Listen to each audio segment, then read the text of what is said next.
Hello, everybody. Good morning. Yes, come on up, everyone. Lovely officials with me today. All right. Dr. Carson, come on up. Thank you so much. Good morning and Happy New Year, everybody. It's great to see you. It's great to be with a very packed room. I'm sorry we kept you all very busy over the holiday break. And I know there is a lot of news out there today, both here at home and around the world. I will be happy to take all of your questions on all of that news. But first, I'm really honored to be standing up here today with esteemed members of the President's Cabinet and his health team to make an important announcement with respect to the President's domestic promise to make America healthy again as we kick off the new year. In less than a year in office, the President and his incredible MAHA team have made real progress on this front. Here are just a few of the significant MAHA achievements thus far. More than a dozen food manufacturers and trade associations have made commitments to remove artificial and petroleum-based food dyes from their products. The Trump administration took strong action to bar hospitals from performing dangerous, irreversible, life-altering transgender procedures on children. The Trump administration announced funding awards to states through the Rural Health Transformation Program, an unprecedented $50 billion investment established under President Trump's One Big Beautiful Bill. The Trump administration has also worked with 18 states across the country to ban junk food purchases using SNAP benefits starting this year. And thank you for leading that effort, Secretary Rollins. Additionally, President Trump took historic action to secure most favored nation drug pricing and secured deals with major pharmaceutical companies to massively lower the cost of prescription drugs. And those effects are being implemented as we speak. Americans are going to continue to see the result of these incredible deals the president cut. And I know President Trump and this team behind me worked incredibly hard to lower those drug costs for Americans. On Monday, the CDC adopted common sense updates to America's childhood vaccination schedule based solely on the gold standard of science. This action empowers parents and physicians to make the best individualized decisions to protect our children, while also restoring much needed confidence in our public health system. And as a MAHA mom myself, I'm very grateful for that. So thank you, Secretary Kennedy. To build on this progress, the Trump administration is now updating federal nutrition standards and guidelines to ensure that Americans have the most accurate, data-driven information supported by science and hard facts, not special interests or partisan ideology. President Trump has tasked two of the great individuals behind me, USDA Secretary Rollins and HHS Secretary Kennedy, with collaborating on this vitally important project. And today they are here to officially unveil the 2025 to 2030 Dietary Guidelines for America. These new guidelines are informed by the best and most reliable research on health and nutrition, particularly as it relates to the role of our diets and the prevalence of chronic disease in the country. They are also These guidelines are easy to read and understand, so every American, young and old, can access this information that literally has the power to change lives. But these are not just an updated guideline. These are the foundation to all federal food programs in our country. These new guidelines are going to update the food that is served to America's children in our public schools, to the plates that are served to our great men in uniform in our military, our veterans, and the food that they are consuming at the VA. And these new guidelines are also going to impact nutritional programs for the needy in our country, such as WIC and Head Start. Unfortunately, for decades, federal dollars has promoted low-quality, highly processed foods that lead to scores of long-term health issues, which means Americans have gone broke because of these health issues.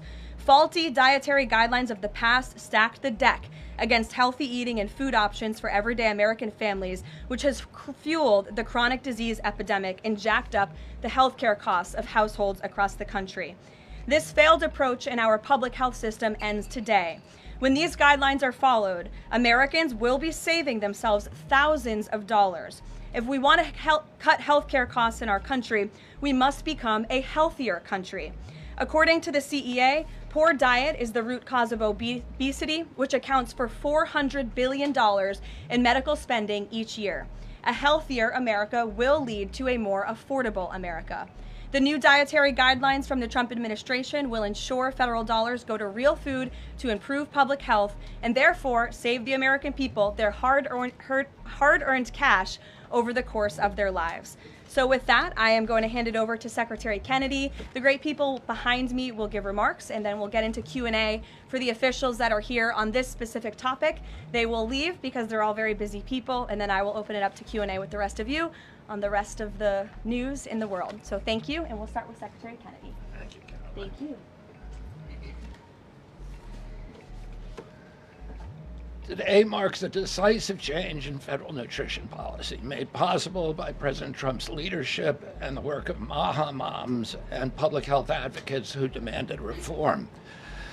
Today, in accordance with President Trump's directive, Brooke and I will release the dietary guidelines for Americans 2025 to 2030, the most significant reset of federal nutrition policy in history. These guidelines replace corporate-driven assumptions with common sense goals and gold standard scientific integrity. These new guidelines will revolutionize our nation's food culture and make America healthy again. For decades, Americans have grown sicker while healthcare costs have soared. The reason is clear. The hard truth is that our government has been lying to us to protect corporate profit-taking, telling us that these food-like substances were beneficial to public health. Federal policy promoted and subsidized highly processed foods and refined carbohydrates and turned a blind eye to the disastrous consequences. Today, the lies stop. The new guidelines recognize that whole, nutrient-dense food is the most effective path to better health and lower healthcare costs. Protein and healthy fats are essential and were wrongly discouraged in prior dietary guidelines. We are ending the war on saturated fats. Diets rich in vegetables and fruits reduce disease risk more effectively than many drugs. Whole grains outperform refined carbohydrates. Added sugars, especially sugar-sweetened beverages, drive metabolic disease, and today our government declares war on added sugar. Highly processed foods loaded with additives, added sugar, and excess salt damage health and should be avoided. As Secretary of Health and Human Services, my message is clear: eat real food. Nothing matters more for healthcare outcomes, economic productivity, military readiness, and fiscal stability. The dietary guidelines shape dozens of federal feeding programs, including Head Start. These standards affect 45 million school lunches every day, meals for 1.3 million active duty service members, and food served to 9 million veterans in VA hospitals. Today begins the work of aligning those programs with affordable, whole, nutrient-dense food. Implementation requires coordination across the government. I'm working with many of my fellow cabinet secretaries to deliver results. I want to thank Bobby Mukamala, thank you very much, who is the president of the American Medical Association, for committing to mobilize the medical community on nutrition. And I thank also the American Academy of Pediatrics for partnering on this effort. I also look forward to working with Dr. Jay Bhattacharya and Dr. Marty McCary to fund and prioritize rigorous nutrition research at the NIH and at the FDA. The stakes are measurable and severe. A Johns Hopkins analysis estimates that 48% of every federal taxpayer dollar now goes to healthcare. The CDC reports that 90% of healthcare spending treats chronic disease. That means that 40%, 40 cents of every dollar that taxpayers pay in this country is going to treat diseases that could be averted through good food. The United States has the highest obesity and type 2 diabetes rate in the developed world. We spend 3 times more per capita than the European Union on healthcare, yet our life expectancy is 5 years lower, largely due to diet-related chronic disease.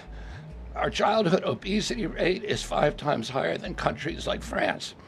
1/3 of U.S. teens have prediabetes, over 35% are overweight or obese, and 20% of young adults have non-alcoholic fatty liver disease.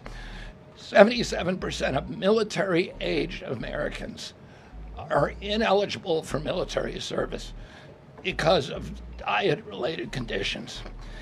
If a foreign adversary sought to destroy the health of our children, to cripple our economy, to weaken our national security, there would be no better strategy than to addict us to ultra-processed foods. It's shocking that our own government helped to drive these cataclysmic changes in our diet. The damage is real, it is preventable, and President Trump has ordered it to end. If the United States reduced obesity, type 2 diabetes, heart disease, and Alzheimer's to Japanese levels, we would save approximately $600 billion a year. About 50% of Medicare's projected long-term deficit, or $5,000 per family annually. Current policy worsens the problem. 42 million Americans rely on SNAP, where common purchases include sugary drinks, candy, and chips. 78% of SNAP recipients are enrolled in Medicaid, and 90% of Medicaid spending goes to chronic disease. These incentives raise healthcare costs and undermine health. This must change. A new framework centers on protein and healthy fats, vegetables, fruits, and whole grains. And you can see the food pyramid here.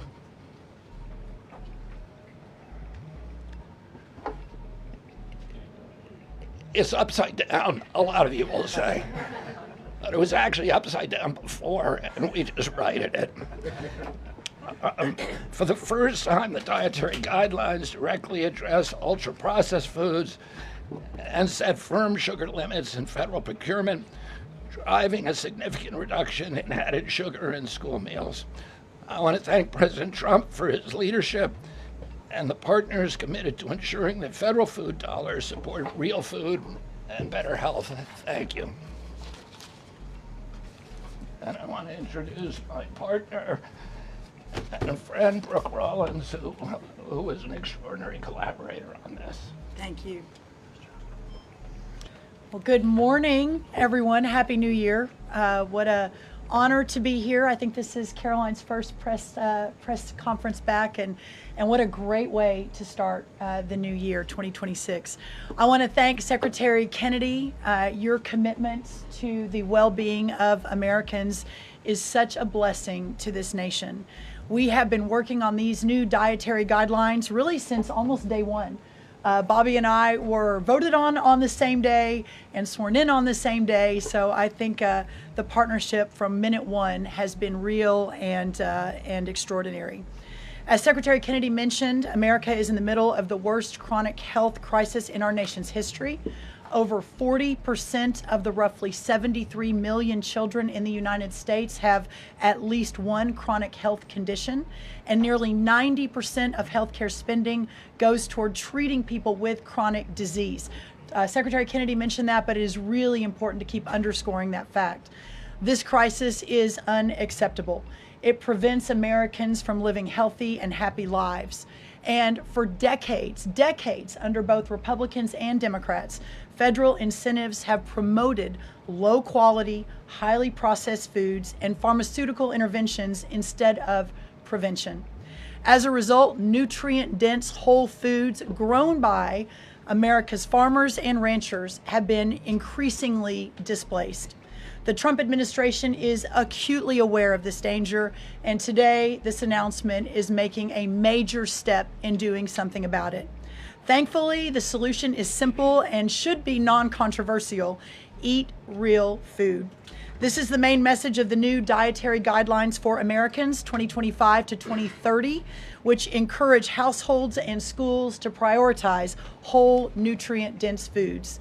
That means more protein, more dairy, more healthy fats, more whole grains, more fruits and vegetables, whether they are fresh, frozen, canned, or dried. We are finally putting real food back at the center of the American diet. real food that nourishes the body, restores health, fuels energy, and builds strength. This pivot also leans into the abundant, affordable, and healthy food supply already available from America's incredible farmers and ranchers. By making milk, raising cattle, and growing wholesome fruits, vegetables, and grains, they hold the key to solving our national health crisis. And President Trump is mobilizing government to ensure families across America have greater access to these healthy foods. In the past 12 months, inflation has slowed and wages have risen for the first time in 5 years. Under President Trump's leadership, prices for everyday staples are declining and more help is on the way. Recent data show that fruits, vegetables, dairy, and proteins, including eggs, pork, and ground beef, are becoming even more affordable every day for our American people. American households enjoy the most affordable and abundant food in the world, and today's release only reinforces that reality. A healthy meal is within reach for all American families. These new dietary guidelines are a framework which is meant to be customized to meet the needs, the preferences, and the financial status of all American families. For example, a meal including such items as pork, or eggs, or whole milk, or cheese, tomatoes, other fresh and frozen fruits and vegetables, whole grain bread, corn tortilla can cost today right around $3 for that meal. $3.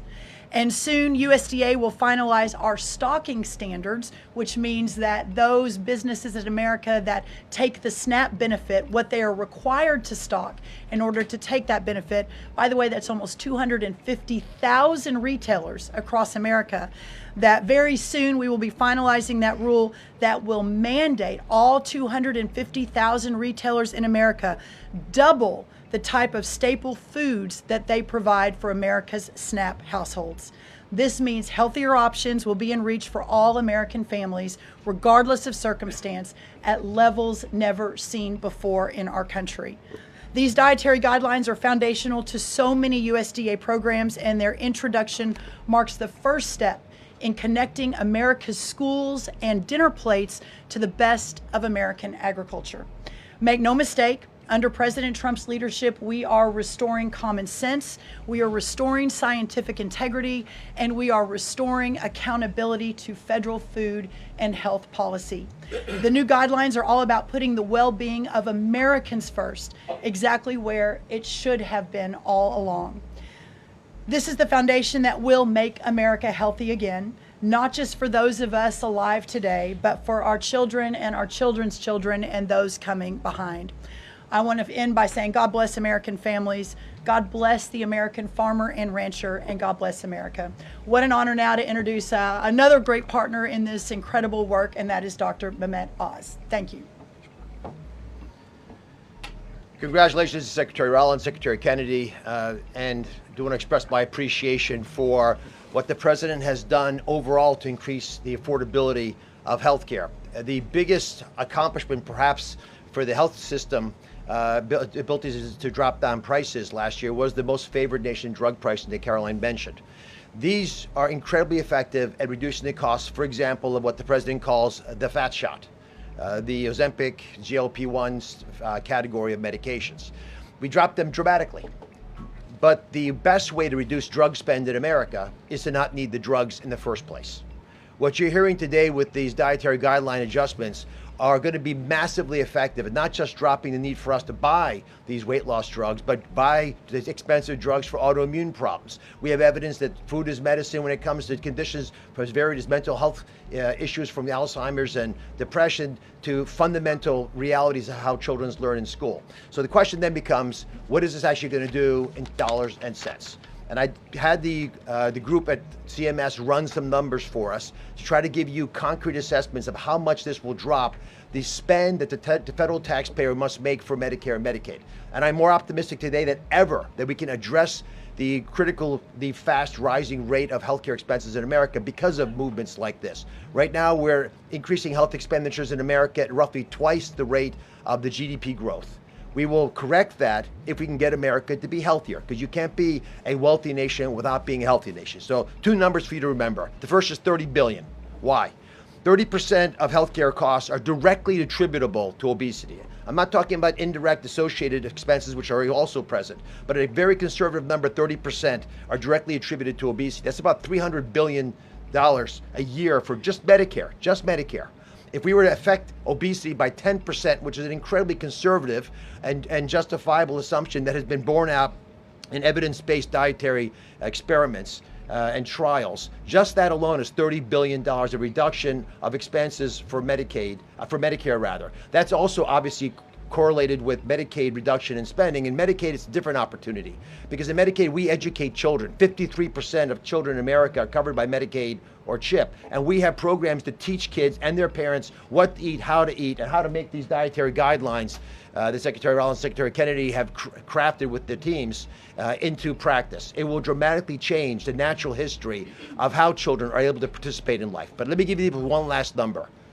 If we're able to get the average American, who today retires on average at age 61, get them just to work 1 year longer, because they feel so vital, so strong, so bullish about their future, because they're feeding their bodies nutrients that are essential to their high functioning productivity, we will increase the overall GDP of our nation by trillions of dollars.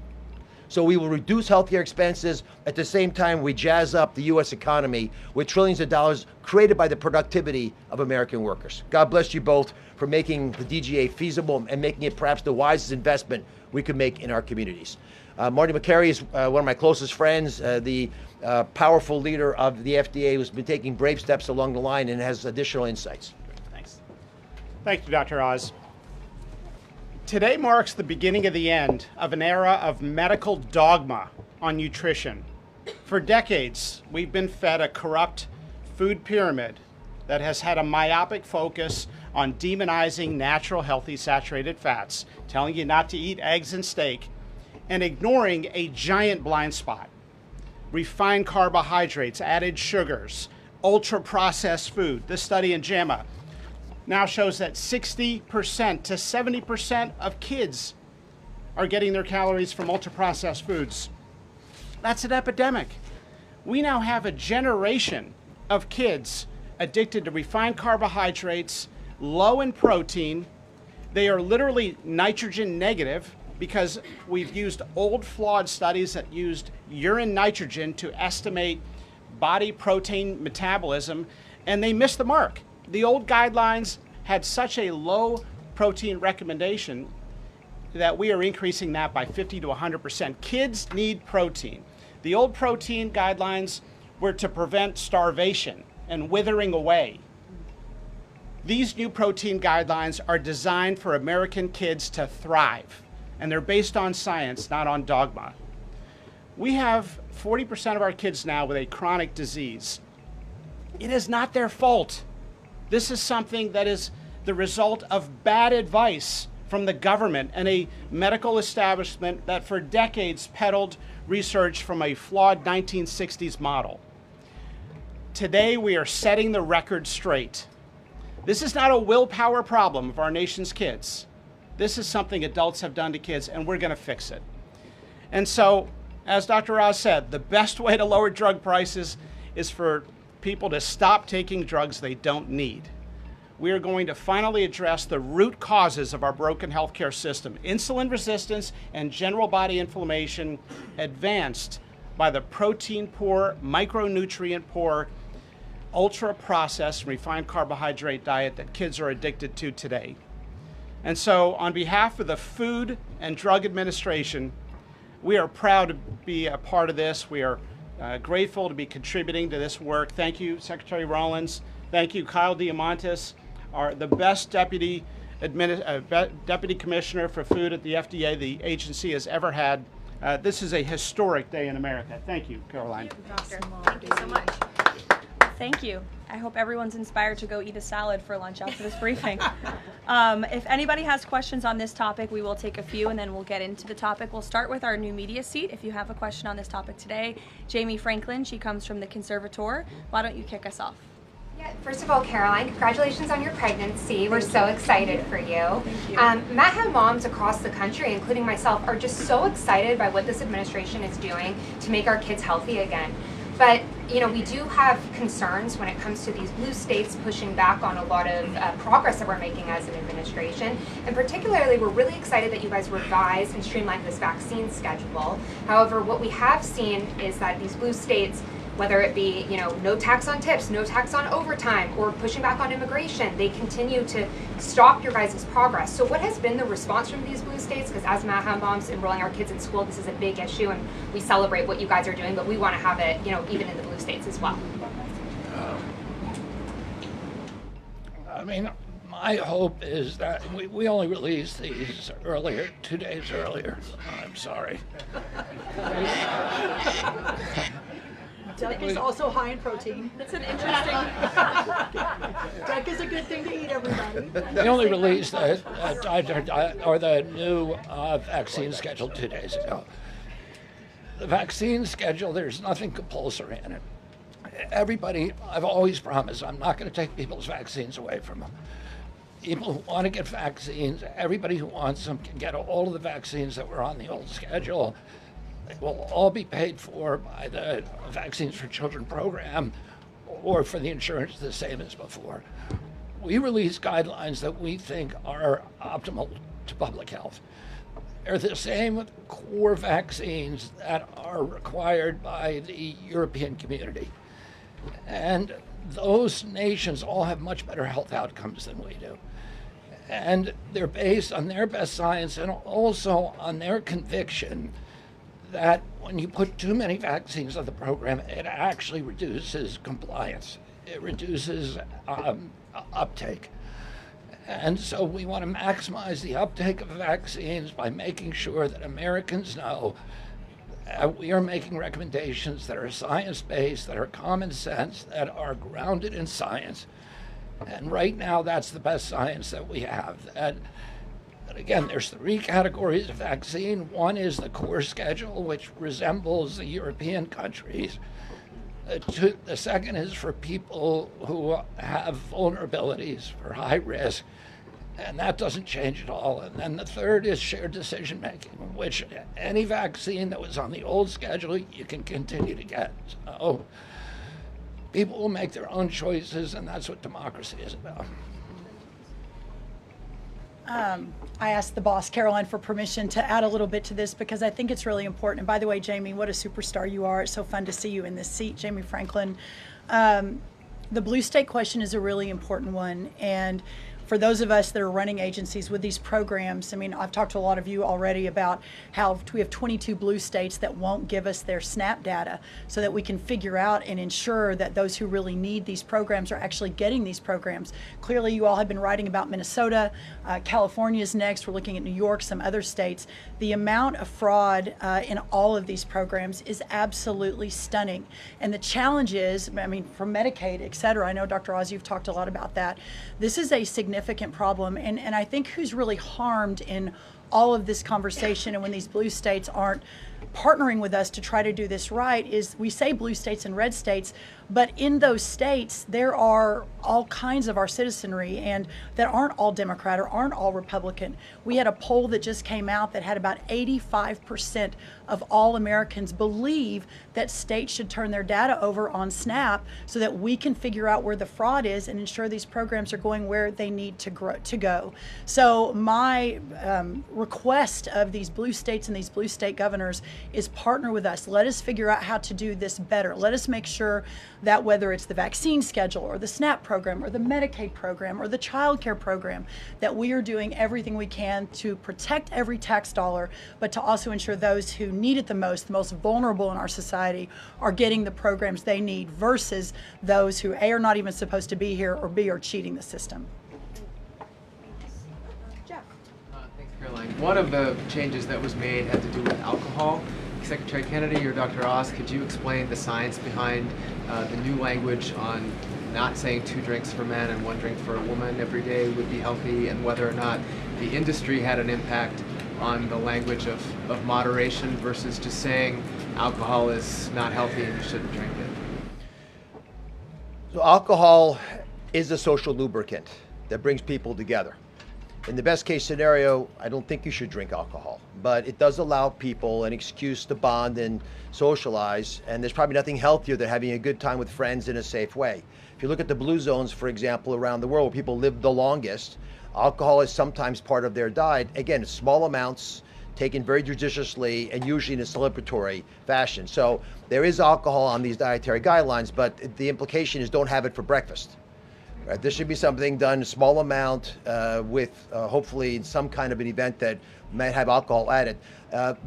But the general move away from 2 glasses of men, 1 glass of women, there was never really good data to support that quantity of alcohol consumption. That data was probably primarily confused with broader data about social connectiveness. Take a couple more. John? Thanks a lot, Caroline. Secretary Rollins, I'm curious about with these guidelines. They're not mandates, they're guidelines. What are the practical effects of these guidelines on public schools all across the country? Well, today begins thank you, John. It's good to see you. Today begins the first day now in a recalibration of the rules, whether it's school lunches, whether it's the SNAP program, whether it's as veterans were mentioned, our prison system, that now we begin the process of implementing and redrafting the rules to reflect what this new dietary guidelines for Americans actually is doing to our food system. So there is a lot of work to do. Nothing changes overnight, but as I think we've proven, this administration moves very, very quickly on all fronts, 7 days a week, 365 days a year, and so you'll begin to see some real changes coming very soon. As everyone is aware, for many of our most vulnerable in the margins in our communities, the school lunch is often the best place for our children to get the healthiest meal. Hopefully with stocking standards and reworking SNAP and the SNAP waivers we've done, that begins to change too. But right now, that is going to be the single most important, from my perspective, move forward, is the school lunches and making sure that we're getting the right amount, the best amount, and most nutrient-dense foods into the schools. Thank you. You also mentioned, Secretary Rollins, cost when you had your remarks a little bit earlier. Is eating healthier more cost effective? Is it cheaper than just having a diet of processed foods? I had a whole chart to show you, but left it in the back, unfortunately, that yes, indeed, that eating healthy, for the most part, we've got 100 simulations, is actually less expensive. The challenge is the access to those healthy foods, especially in parts of America where they have food deserts. They don't have a H-E-B or a Kroger or a Central Market. These are all Texan grocery stores, but whatever similar across the country. But that is why these stocking standards in SNAP are so important. So if you have a economically challenged family, and the only place they're getting their food is the 7-Eleven. We have a longer term important policy priority, and that is getting grocery stores into these lower margin communities. But for now, requiring those retailers, those 250,000 retailers across America, to double their stocking of healthier foods. That will allow us to immediately get these better foods into all communities, but especially the most vulnerable. Thank you, John. Let me just add something to that. Brooke and I are working on a program. Affordability is the priority for the president. And we know we have to make it easy and accessible for healthy foods for every American. And we believe we can do that. We think affordable food is within reach of every American family. We are working on a education and information program that will allow American families all over the country to come onto our website and find the healthiest foods at the lowest cost for themselves. I'd also just add this. The idea that a cheap meal made of processed food is cheap is an illusion, because you're paying for it on the back end. You're paying for it with diabetes, with obesity, with illness. And if you internalize that cost of the meal, it would be a tiny fraction of the long-term cost of eating bad food. So we'll take one more in the white blazer. Caroline. Secretary Kennedy, you mentioned healthy fats, but also ending the war on saturated fats. Can you clarify how much saturated fats Americans should be consuming? I'm going to let Marty take that since he wrote a book about it. Look, the old dogma in the 1960s when Eisenhower had his heart attack and Ansel Keys said it was the saturated fat. That's never been substantiated. And so that flawed research has become dogma over the years, and eventually the conversation was sidelined. In this new guidance, we are telling young people, kids, schools, you don't need to tiptoe around fat and dairy. You don't need to push low-fat milk to kids. And we are maintaining the 10% of calories as saturated fat in the guidance. The real issue is protein. The fact that 60 to 70% of the calories of kids today in America is ultra-processed food. These are the issues that have become giant blind spots where we're now putting attention. And we hope that there are conversations in every school board in America, in every church and synagogue and house of worship, every home in America will now have conversations. We've got to talk about school lunch programs, not just putting 6-year-olds on Ozempic. Food can be curative. We've got to talk about the microbiome and fiber and healthy whole grains and the good soil that food comes from and the healthy, clean waters and good farming techniques. So that's the focus of this guidance. Thank you. Great. Some of you may be wondering why Dr. Carson is here. He is our National Nutrition Advisor working alongside Secretary Kennedy, and he's played a big role in this effort. So I want to thank you so much, Dr. Carson, for being here today. And thank all of you for being here today. I know you're all very busy people, and these people have a lot of questions on things other than diet, I'm sure. So I'm going to get to work, and thank you guys so much for coming. Thanks, everybody. Thank you. Thank you. Okay, thanks. All righty. Great. Does anyone have any questions? Rachel, why don't you start? Thank you, Caroline. The president has been adamant that he is now in charge of Venezuela, but Delcy Rodriguez said the government of Venezuela runs her country, no one else, saying, quote, there's no external agent governing Venezuela. So which one is it? Let me just be very clear. This is the first time that I've addressed Venezuela from the podium since being back and since the historic and incredibly successful military operation, law enforcement operation conducted by our United States military that you all saw and the world witnessed last week. The skill, the might of the United States military and our country under the leadership of this president is on full display to the rest of the world. And let's just set the record straight. There isn't another military in the world who could have pulled off this operation. There is not another president in the world or in our nation's history who had the courage to authorize such a mission. And I think the world has taken notice that America is truly back.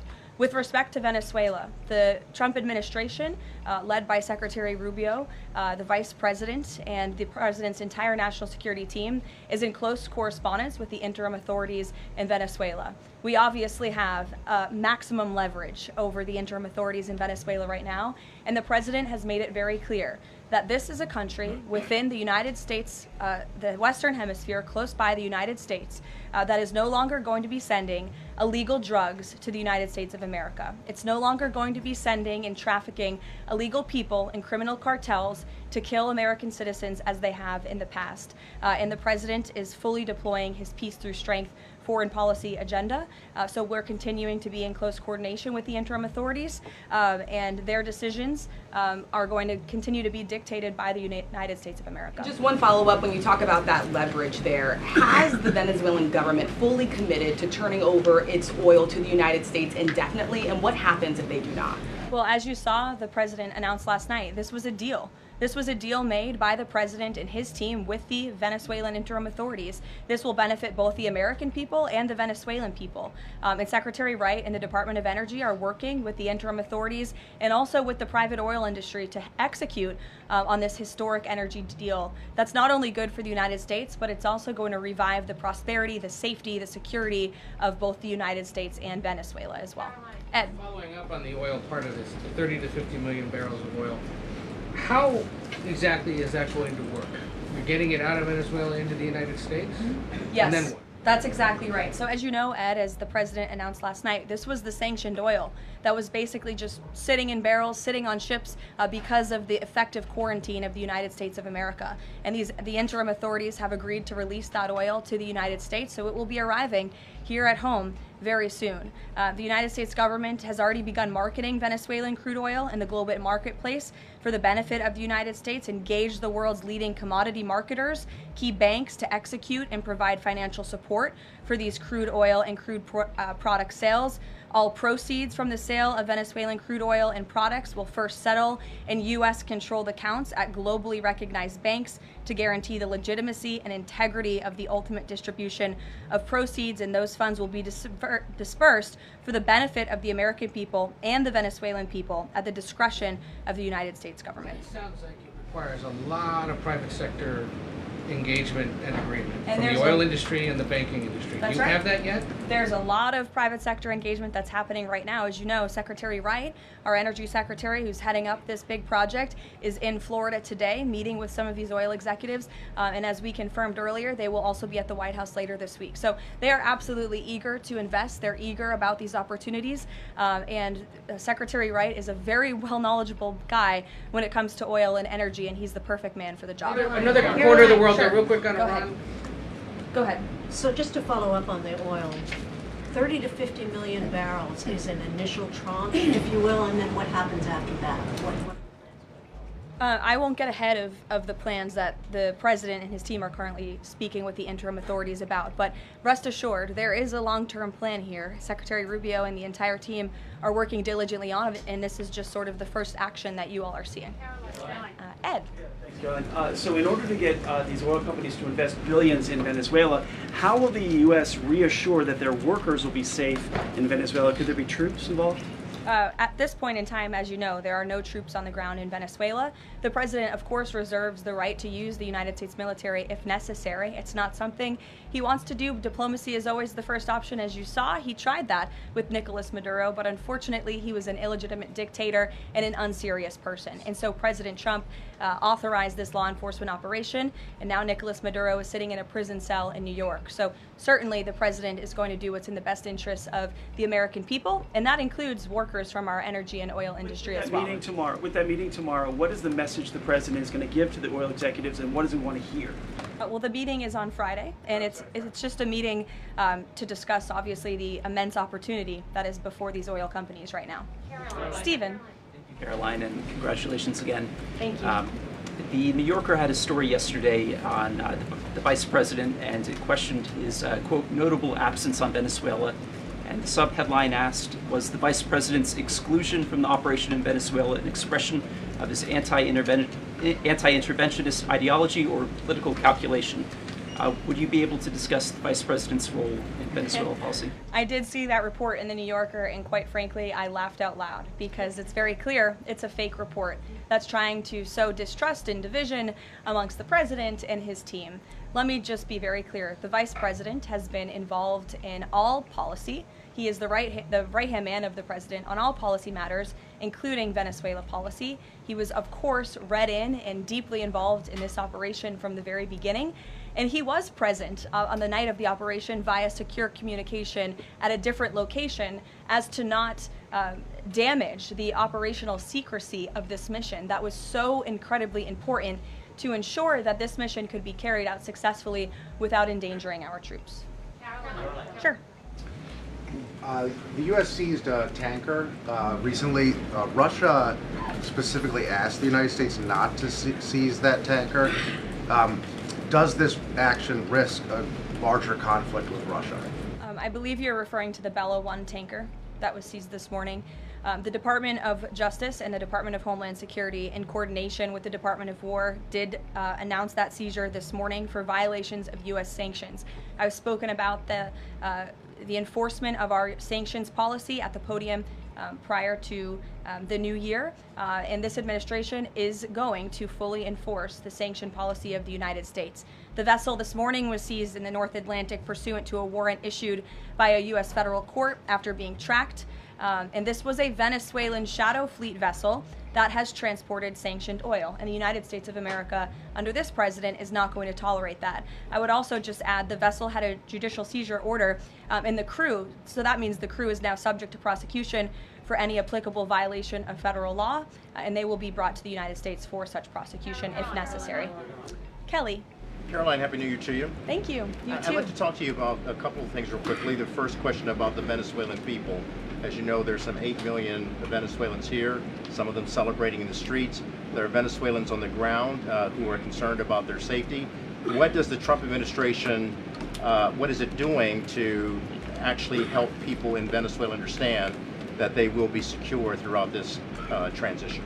I think the fact that this president actually followed through on the long-held promise of the United States of America, the bipartisan promise to take down the illegitimate Maduro regime, should give assurance to the Venezuelan people and also Venezuelan Americans who fled this communist regime for a better life here at home, that this is a president who is serious about taking down illegitimate regimes and who is also serious about securing the security of the United States of America, including the Venezuelan American people. And I would just add that this is something that not just Republicans and President Trump have talked about for a very long time, but it is also something that Democrats have advocated for. In 2020, Chuck Schumer said that that at the time, President Trump had not brought an end to the Maduro regime. The Maduro regime is more powerful today and more entrenched today than it was when the president began. Now you hear Chuck Schumer out there saying this is reckless. The American people and the Venezuelan people should be in fear. But this is something that Chuck Schumer has long advocated for. Senator Chris Van Hollen, same thing, had said that the United States is going to use its leverage and influence to push for negotiations to transition to the truly elected leader. This was under President Biden. We know Maduro and his cronies don't want to go quietly into the night. The U.S. needs to work to ratchet up the pressure. Now, Senator Holland says it's an illegal act of war to get rid of Nicolas Maduro. So the hypocrisy is really astounding here, and thank you for giving me an opportunity to point it out, Kayla. Sorry, go ahead. Yes. So there are reports that the administration is demanding that Venezuela cut ties with China, Russia, Iran, and Cuba. Can you confirm? I'm sorry? Reports that the administration has essentially demanded that Venezuela cut ties with China, Russia, Iran, and Cuba. Can you confirm that? Well, those alleged demands were made in a classified briefing by Secretary Rubio, and I know that there's a lot of leaks coming out of these classified briefings, so I'm not going to confirm or deny or get into what the Secretary has said in classified settings to members of Congress. But I think that the administration has made it quite clear to the interim authorities in Venezuela that this is the Western Hemisphere, and American dominance is going to continue under this president. If I could just ask, there have also been reports that the U.S. could potentially buy Greenland as one potential option on the table. What would such an offer look like? Is there anything monetarily you could provide, any details there? Well, that's something that's currently being actively discussed by the president and his national security team. And I would point out that the acquisition of Greenland by the United States is not a new idea. This is something that presidents dating back to the 1800s have said is advantageous for America's national security. The president has been very open and clear with all of you and with the world that he views it in the best interest of the United States to deter Russian and Chinese aggression in the Arctic region. And so that's why his team is currently talking about what a potential purchase would look like. Jackie. Caroline, just following up on Greenland, why not rule out taking it by military force? I know that past presidents and past leaders have often ruled things out. They've often been very open about ruling things in and basically broadcasting their foreign policy strategy to the rest of the world, not just to our allies, but most egregiously to our adversaries. That's not something this president does. All options are always on the table for President Trump as he examines what's in the best interests of the United States. But I will just say that the president's first option always has been diplomacy. Again, look at Venezuela. He tried ardently to strike a good deal with Nicolas Maduro, and he told him, I will use the United States military and you will not like it if you don't take such a deal.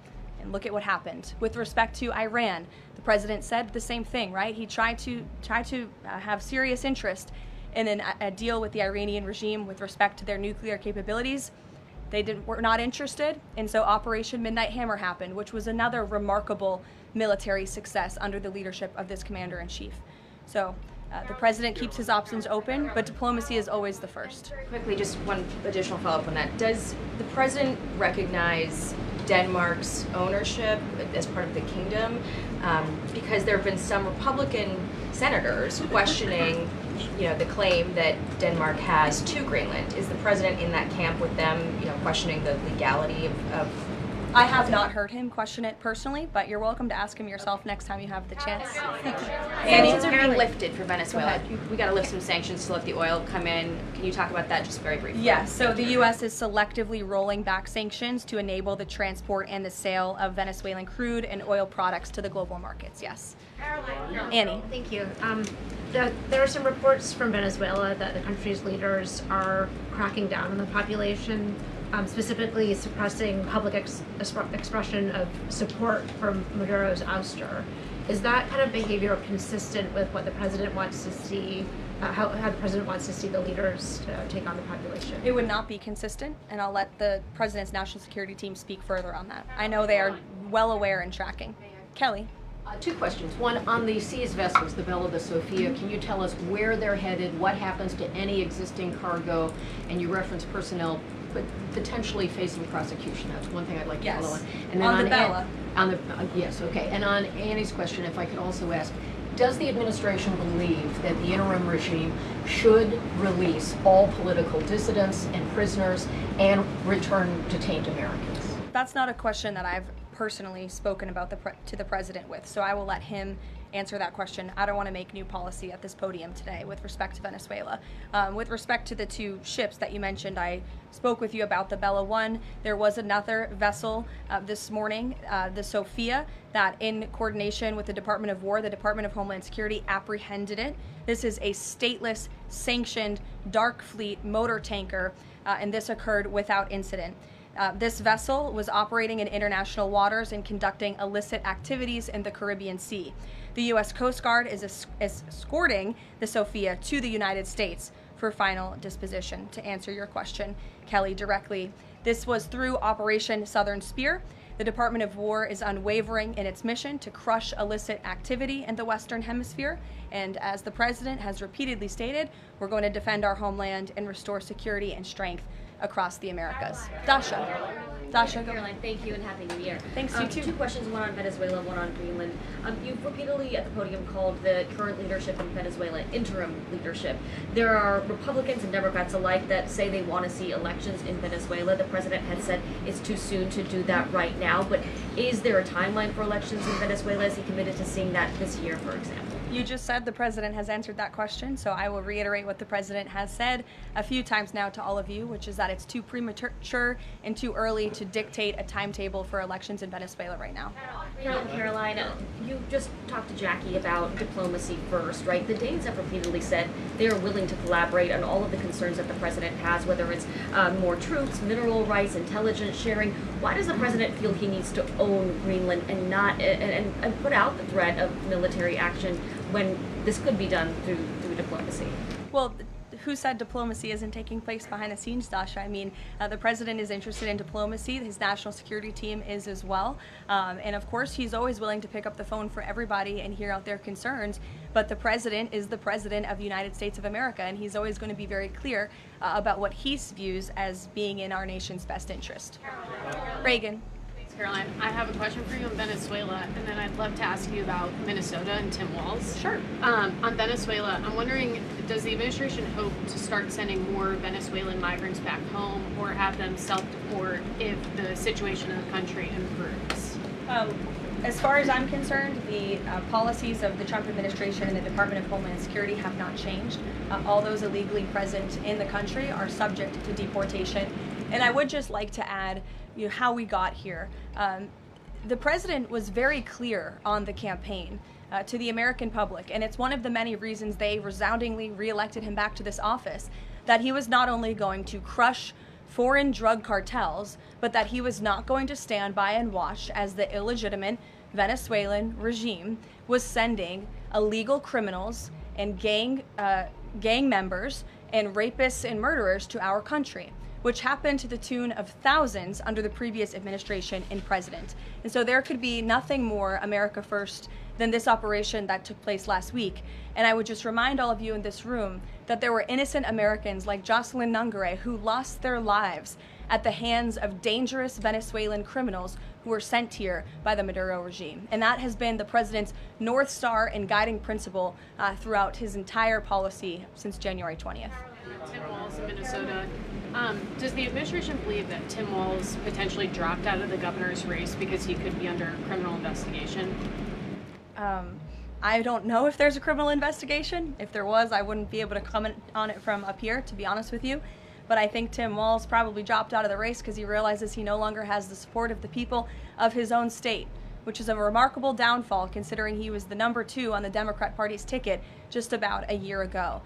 When it comes to Minnesota, the fraud that we have seen, the wide scale of fraud is really remarkable. It's egregious. I would encourage every single journalist in this room to go to Minnesota and to cover it yourselves.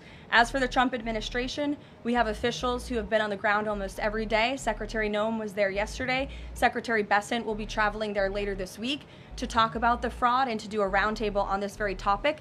And I would just like to leave you with an update. To date, the Department of Justice has charged 98 total defendants in several Medicaid fraud and related case programs. 64 were convicted, and 85 of the 98 charged were of Somali descent. The DOJ has also issued over 1,700 subpoenas, executed over 130 search warrants, and they have now added more attorneys to their office there to absorb the case flow. DHS is on the ground going door to door conducting large-scale criminal and HSI investigations. They have also sent approximately 2,000 agents to Minneapolis to assist with law enforcement and immigration enforcement. As I said, Secretary Noem was on the ground yesterday. The Department of Health and Human Services has also begun requiring a justification and photo evidence for all child care related payments nationwide, and they required Minnesota to conduct a full audit of all child care centers. They also froze $185 million in funding to Minnesota. And Dr. Oz, who was just here, also notified Governor Walz they're going to begin auditing Medicaid recipients and deferring payments on claims based on waste, fraud, and abuse. The Department of Labor is also conducting a targeted review of Minnesota's unemployment program. Department of Agriculture requiring Minnesota to conduct recertification for SNAP recipients, and HUD has launched investigations into the public housing. SBA has also suspended nearly 7,000 borrowers amid suspected fraudulent activity. So, with all of that, rest assured this is an all-hands-on-deck effort from the entire administration to get to the bottom of this and to ensure that the ripping off of taxpayers in the state of Minnesota, and it won't just be Minnesota, it'll be any state across this country where fraud has taken place, and we are protecting law-abiding, tax-paying American citizens. Phil. Thank you, Caroline. Just to follow up on Greenland, there are treaties already on the books that give the United States access to the island. They can construct and maintain military bases there. We can house personnel on the island. The U.S. has control of landings, takeoffs, anchorages, etc. So I'm curious if you could just spell out for the American public what specifically would the U.S. gain by taking control of Greenland that the U.S. doesn't already have access to right now? More control over the Arctic region and ensuring that China and Russia and our adversaries cannot continue their aggression in this very important and strategic region. And there would be many other benefits as well that, again, the President and his national security team are currently talking about. Jeff, I'll give you another one. A broad sort of stand-up question on foreign policy. Are you concerned about increasing tensions with Russia because of the tanker seizures? And how does the U.S. action in Venezuela impact the ongoing relationship with China and the President's relationship with President Xi? I think the President has very open, honest, and good relationships with both President Putin of Russia and also President Xi of China.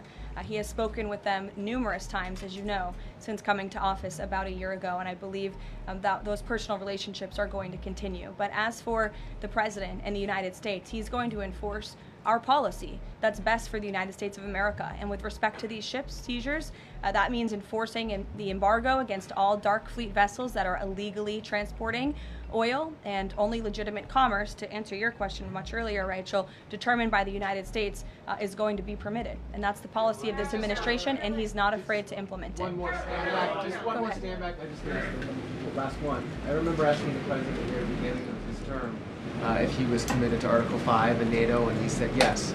Has his stance on NATO or his commitment to NATO changed? Did you see his statement earlier today? He said we will always be there for NATO, even if they are not there for us. And I think that answers your question directly. Yes. Just to follow up on what Jeff was saying there, will the president commit that if any NATO members are attacked, the United States will come to it? Again, the president addressed this directly himself this morning after seeing the coverage from all of you in this room on television, and he made it very clear we're always going to be there for NATO, even if they have not done right by the United States of America. And they have not, they have finally increased their defense spending at the request of this president, but it was only because of this president that they did that. We'll take a couple more. Michael, go ahead. Thank you, Caroline. Happy New Year and congratulations. Thank Two you. questions, if You I too. may. One on healthcare, one on Mexico. On healthcare, the president says he wants Republicans to be flexible on the Hyde Amendment in order to pass healthcare legislation. What is the White House's message to pro-life voters who say federal funding for abortion goes against their values?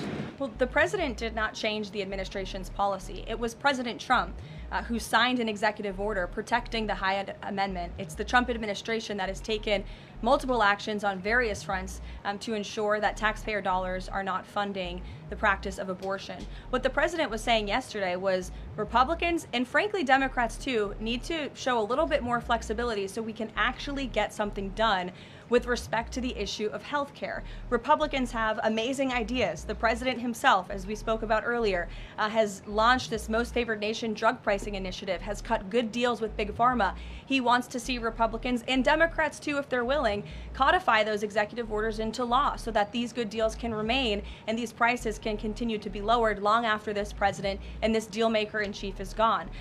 Presidents talked a lot about health savings accounts and giving more money back to the healthcare consumer rather than to these giant insurance companies, and he's been very outspoken and tough on them too, and I think you'll see more and hear more from him directly on that issue. So he wants to see Congress get something done with respect to health care, and that was the point that he was driving home yesterday. Mexico, Caroline, Haley, President Trump says the drug cartels are running Mexico.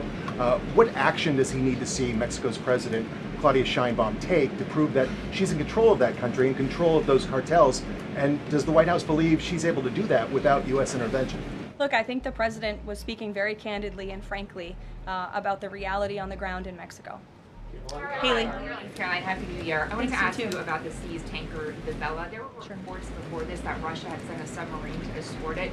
Was there any engagement with that submarine? And then was the deconfliction line with Russia used ahead of boarding that? Again, this was a Venezuelan shadow fleet vessel that has transported sanctioned oil. The vessel was deemed stateless after flying a false flag, and it had a judicial seizure order, and that's why the crew will be subject to prosecution. Mary. On Colombia, the president talked over the weekend and suggested that he would be open to an operation there. Should the president of Colombia be expecting Delta Force anytime soon? And then I had another one for you on California. That would be a very unwise question for me to answer, to weigh into. What's your next question? On California, can you share any more about the fraud investigation? The president said that there was one. Who's being investigated and where is it starting? Again, this is going to be a all-hands-on-deck government-wide effort. The president has directed all agencies across the board to look at federal spending programs in not just Minnesota, but also in the state of California to identify fraud and to prosecute to the fullest extent of the law all those who have committed it. Take one more. Sure. Thank you. Caroline, yesterday was the 5-year anniversary of January 6th. Democrats and mainstream media continue to push their big lie that it was an insurrection and that police officers died that day.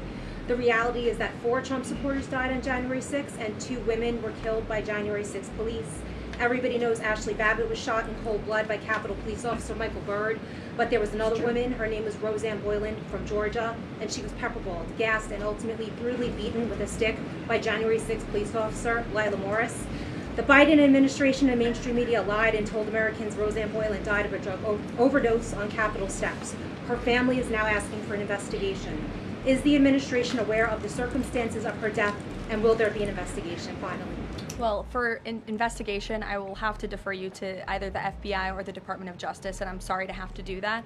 But with respect to all of the facts that you just laid out, the White House relished the opportunity yesterday to actually create a new website to share the facts with the American public, but also all those in this room. We knew the media would be covering January 6th quite a bit because they think it's something that the American people are still believing their lies on. They think it's something that still helps their case against this president. Obviously not, or else he wouldn't have been reelected in an overwhelming fashion in November of last year. And so I would encourage everyone to take a look at the website.